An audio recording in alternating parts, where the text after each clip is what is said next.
Hey folks, welcome back. Welcome back to another edition, a brand new edition of the Blue Chair Chronicles. Haven't done, let me put this down a little bit, haven't done one of these, I think it's been a year now since my mother passed away. She just last week made 1 year anniversary of her death, and I've been talking to a lot of friends about this year. They've been calling me about a lot of stressors, an enormous amount of stress, and having serious medical issues. And I decided haven't done a podcast. I think I've recorded one podcast, an actual podcast, in the last year. Had to deal with, the divorce, my mother's death, dealing with COVID, trying to grow the company. It's extremely exhausting, and here, this is the marina behind me. This is Black Point Marina. My daughter, she's in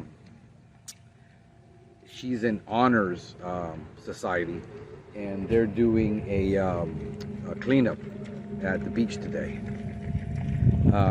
And so I decided, why not? I got a little bit of time on my hands. I'm going to be here for a couple of hours, at least till 11.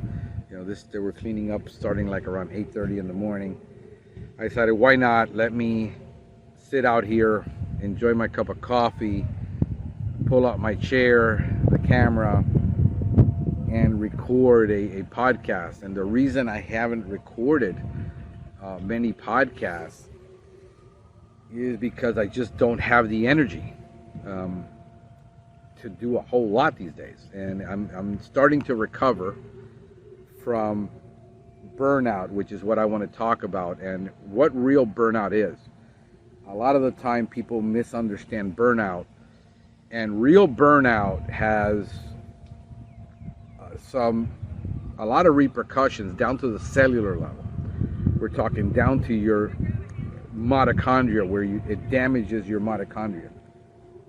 And so this has been a 2-year ordeal of dealing with chronic issues regarding this. And so trying to focus on the recovery, focus on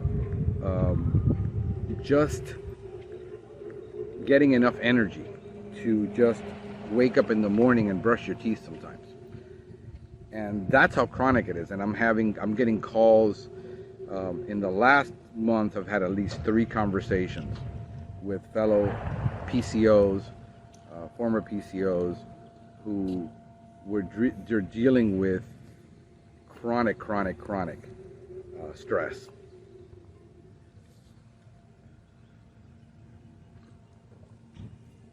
How you doing?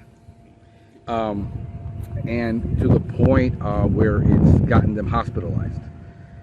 Chronic stress to where they think they're having a heart attack. Literally having all kinds of heart tests done because the stress, the anxiety has been so high. And these guys have gone through a lot. What I find is that when you're dealing with the stress of the business, and this is what a lot of technicians don't understand. Owning a business has a lot of stress that you say, well, I get 100% of the money. Yeah, but you also have 100% of all the problems. And when you can't work, when you get injured, when you get something happens in your life that floors you, that causes you to lose focus, your income and your livelihood is tied to it, and you being able to deal with it all. Sometimes you're dealing with it all on your own. You have no support. And a lot of these guys that I'm talking to, there seems to be a thread of they've had serious losses. They lost their business, they lost a partnership, they lost a relationship. In my case, it was three separations in the period of 4 years, and then finally divorce at the same time that you're dealing with that. You realize your mother has terminal cancer that she hasn't told you.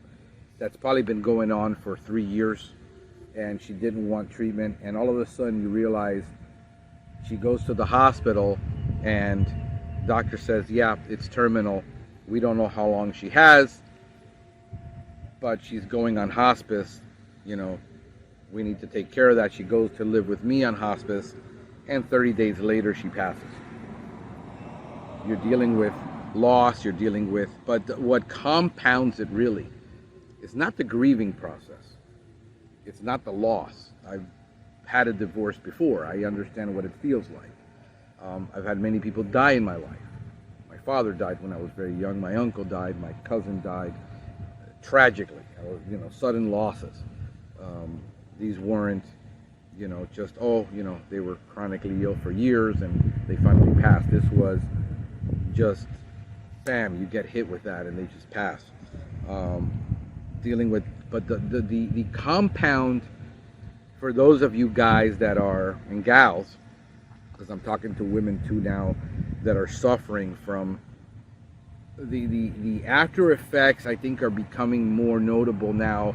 There's more research and more people taking it seriously because it's similar to the symptoms that long haulers have now, dealing with the chronic fatigue, with other issues that survive COVID, especially if they had asthma and had other issues.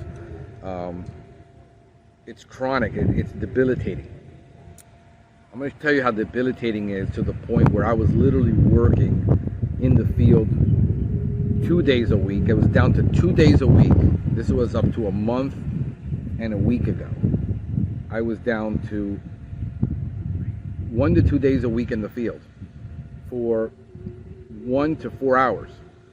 So talking about working 2 to 8 hours a week in the field, and then having to spend the next 4 days at home in bed, 1 day sleeping, 1 day moping around the house because you have no energy. Literally, everybody, all my friends are calling, hey man, are you depressed?